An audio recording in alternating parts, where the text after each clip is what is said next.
I denne video vil du lære, hvordan du kan booke den samme person igen til en opgave igennem Handyhand. Først skal du finde den person, du gerne vil arbejde sammen med igen ved at trykke på beskeder. Og herefter navigere til den beskedtråd, der blev oprettet, da I arbejdede sammen sidst. Inde i beskedtråden vil du se en knap med teksten Hyr navnet på personen igen. Tryk på denne knap. Her vil der være et tekstfelt, hvor du kan beskrive den opgave, du gerne vil have personen til at hjælpe med. I dette tilfælde vil vi gerne have Signe til at hjælpe med at flytte nogle møbler. Efter beskeden er sendt, vil personen modtage en besked omkring, at du gerne vil booke dem til en opgave. Nu kan personen sende et tilbud, hvor de beskriver, hvad deres tilbud inkluderer og hvad det vil koste.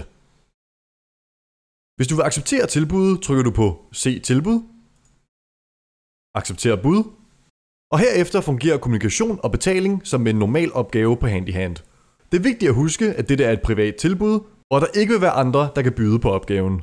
Det smarte ved at arbejde sammen med den samme person er, at bestillingsgebyret er mindre end ved en normal oprettet opgave. Selvom bestillingsgebyret er lavere, er opgaven selvfølgelig stadig dækket af forsikring, support, konflikthåndtering med mere.